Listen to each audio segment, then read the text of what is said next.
Pada dasarnya, kendala utama dalam peningkatan produksi kentang di Indonesia adalah serangan hama dan penyakit. Penyakit yang umum pada kentang adalah layu bakteri atau bacterial wilt disease yang disebabkan oleh patogen dari famili Rastoniaceae, yakni Ralstonia solanacearum, Ralstonia zighi, Ralstonia piketty, dan Ralstonia insidiosa.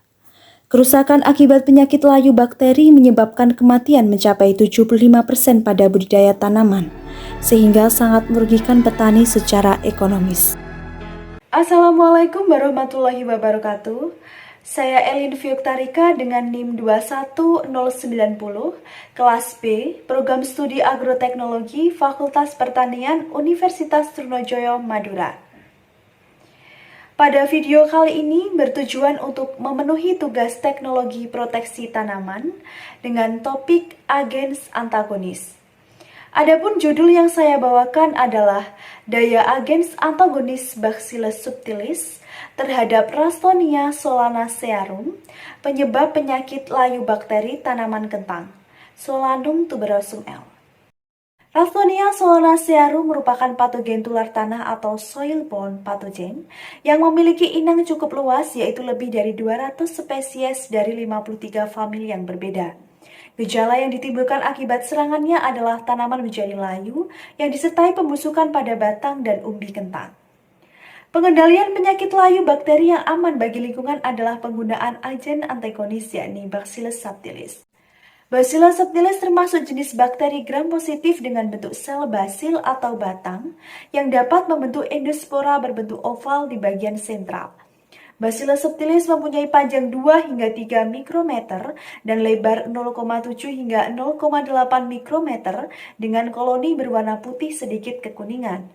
Bacillus subtilis dapat hidup di tempat yang mengandung oksigen maupun tidak, sehingga bakteri ini disebut sebagai mikroorganisme anaerobik fakultatif. Bacillus subtilis merupakan salah satu bakteri antagonis yang telah diuji keefektifannya untuk mengendalikan beberapa spesies patogen. Bakteri ini termasuk dalam kategori Plant Growth Promoting Rhizobacteria atau yang sering disebut dengan PGPR yang aktif mengkoloni akar tanaman dan memiliki 3 peran utama bagi tanaman.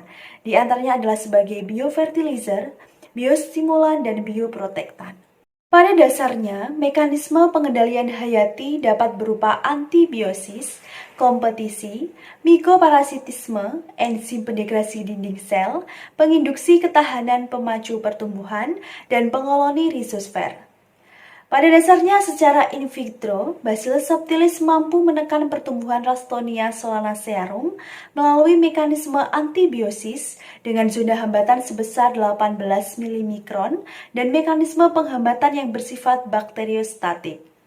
Dalam pengendaliannya, Bacillus subtilis dapat menghasilkan antibiotik sebagai mekanisme antibiosis seperti bacillomycin dan iturin yang memiliki kisaran aktivitas cukup luas baik terhadap bakteri maupun jamur. Mekanisme antibiosis suatu agensia hayati dapat dibuktikan dengan cara membuat muatan antibiosis, yaitu muatan yang kehilangan sifat antibiosis, akan tetapi sifat yang lain masih sama dengan tipe alaminya. Pengaplikasian Bacillus subtilis sebagai agen pengendali hayati Ralstonia solanacearum dapat dilakukan dengan cara perendaman benih atau umbi bibit ke dalam suspensi Bacillus subtilis dengan kerapatan dan dosis tertentu. Bacillus subtilis merupakan isolat terbaik dalam menekan Ralstonia solanacearum. Hal ini didukung oleh penelitian Prihatiningsi et al. Tahun 2015 yang menyatakan bahwasannya Bacillus subtilis mampu menunda masa inkubasi dan mengendalikan penyakit layu bakteri dengan efektivitas sebesar 64,9%. Bacillus subtilis juga mampu meningkatkan pertumbuhan tanaman, sehingga berdasarkan hal tersebut dapat disimpulkan bahwasannya mekanisme pengendalian penyakit layu bakteri kentang adalah antibiosis dan penginduksi ketahanan sistemik yang ditujukan dengan adanya peningkatan pertumbuhan tanaman dan penekanan terhadap penyakit. Sekian video penjelasan materi terkait agen antagonis dari saya. Sebelumnya saya ucapkan terima kasih kepada channel YouTube yang telah membantu mengilustrasikan penjelasan dari saya.